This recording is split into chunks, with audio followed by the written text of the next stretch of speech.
अपनी अपनी औलादों को आरएसएस, बीजेपी, करनी सेना, बजरंग दल इन शाखाओं के अंदर अगर जाने से रोक लोगे तो देश बच जाएगा। और नहीं तो देख लेना हर घर से कोई भी बच्चा स्कूलों की तरफ ना जा करके इनकी शाखाओं में जा रहा, और शाखाओं के अंदर यही ऐसे आतंकवादी बनरे पड़ रहे हैं। अभी नू दंगे के अंदर कौन था वो? अभी ये जो नू दंगे के अंदर गुड़गांवा से बिट्टू बजरंगी, मोनू मानेसर, ये कौन लोग हैं? किसको तैयार किया जा रहा है? ये तो हम लोगों को समझना पड़ेगा कि हमारे बच्चों को दिल्ली यूनिवर्सिटियों में पढ़ाना है या उनकी शाखाओं में भेजना। ये तो पेरेंट्सों की जिम्मेदारी है कि रास्ता कौन सा। अरे धर्म हमारा व्यक्तिगत है, हमने जो अच्छा धर्म लगेगा उसको अपनावांगे और उसको मानेंगे। उसकी प्रदर्शनी करनी है क्या? आप तो पूरे देश के अंदर प्रदर्शनी लगा रखी है आपने तो धर्म की। वो और धर्म वाले भी थे, वो तो कहीं ना इतना प्रोपगंडा करते। आप कभी तो चले जाते हो नूम है। अभी धर्म का कब से आई है ये धर्म की 90 में जब मंडल और कमंडल की राजनीति की शुरू हुई थी, जब वंचितों को, शोषितों को जब हक मिल रहा था, तो इन नंगा नाच करने वाले बीजेपी आरएसएस वालों ने तो कहीं ना दलितों को, पिछड़ों को कोई सामाजिक न्याय ना मिल जाए, तब जा करके इन्होंने इधर ये मंडल कमंडल लेके चले थे।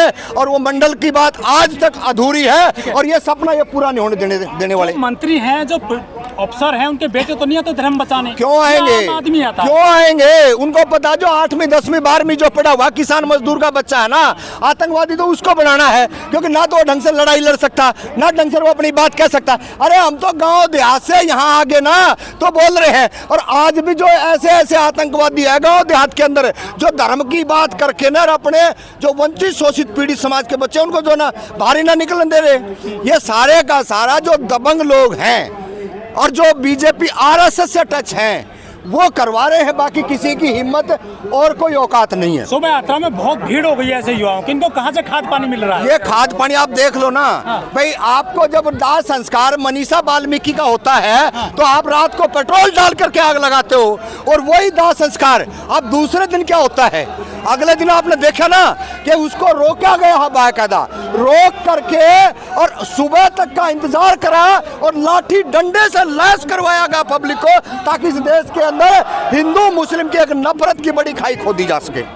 लेकिन 2018 में चंदन गुप्ता की भी हत्या कर दी गई थी कासगंज में, उत्तर प्रदेश में। ये जो आम युवा हैं, इनको क्या मिलता है ऐसी शोभा यात्राओं से?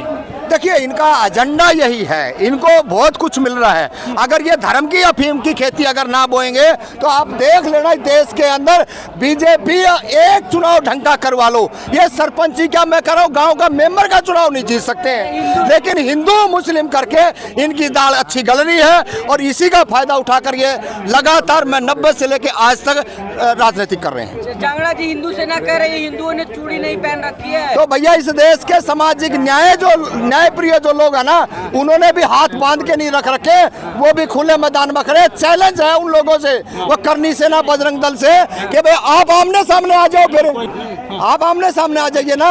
आप ऐसे भोले भाले अशिक्षित लोगों को गुमराह करते हो, जो बिल्कुल मजदूरी करने वाले लोग हैं, उनके बच्चों को जो 8वीं 10वीं में है उनको शाखाओं में ले जाके आप लाठी चलाना सिखा रहे हो। अरे मैं तो तब आपको धर्म का ठेकेदार मानता जब आप कलम चलाना सिखाते उनको, आप लाइब्रेरियों में भेजते उनको, आप सामाजिक बात करते। अरे आप तो इस देश के अंदर नफरत भरी बातें कर रहे हो और इससे कोई फायदा नहीं होगा।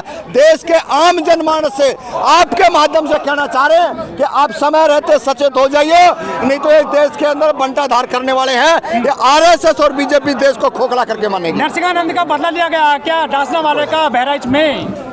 क्या कहा आपने? नरसिंहानंद ने जो बात बोली थी उसका बदला लिया गया क्या है? देखिए, ऐसे पाखंडी बाबा बहुत घूम रहे हैं, इनसे कोई फर्क नहीं पड़ता है। मैं तो आपके माध्यम से यही कहूंगा कि आम जनमानस को इस बात को समझना चाहिए, अपने बच्चों को स्कूल कॉलेज की तरफ रास्ता करे, ना कि ऐसा लड़का जवान जो धर्म की अफीम खा करके कहाँ झंडा उतारने गया और उसका हर्ष क्या हुआ है। अगर आपने अपनी औलादों को, आपने अपने बच्चों को, आपने अपने पोता पोतियों को अगर नहीं रोका तो देख लिया एक दिन ऐसा हर किसी का बच्चा हो जाएगा आतंकवादी बनने की ताकत। कहा जा रहा हरा ही तो झंडा उतारा था, भगवा लगा दिया, दिक्कत कहाँ है? अरे क्यों उतारा भाई? किसी की आस्था तो होगी, क्यों उतारा? हम तो सवाल इस बात का कर रहे हैं। आज मैं किसी के भगवान जिसका झंडा लग रहा है अगर मैं उतारने जाऊंगा अच्छी बात है क्या? आपके लिए अच्छी बात हो सकती है, हमारे लिए अच्छी बात नहीं। हर किसी का अपना धर्म है, हर किसी की अपनी पूजा पाठ है, करो, लेकिन प्रदर्शनी मत करिए। कर्नाटक हाईकोर्ट ने कहा है कि जय श्री राम चिल्लाएंगे कोई फर्क नहीं पड़ता। क्या चीज? मस्जिद में जाके जय श्री राम अगर बोलते हैं तो कोई दिक्कत नहीं होनी चाहिए, कर्नाटक हाई कोर्ट का कहना है। देखिए, ये कर्नाटक हाई कोर्ट ने कहा, ये भी गलत है। क्यों कहें, ये कोर्ट का फैसला नहीं है, कोई तुकलगी पर फरमान हो सकता है। भाई आप किसी के मंदिर पर जाके अल्लाह अकबर कहोगे, अच्छी बात है क्या? उनकी अपनी आस्था है। हाँ, अगर आपका दोनों का समन्वय बनता है, आप दोनों एक साथ बैठ के बातचीत करते हो, ठीक है। लेकिन अलग अलग धर्म के अलग अलग पंथ के लोग हैं, उनको अपनी अपनी आस्था, अपना अपना एक सिस्टम होना चाहिए।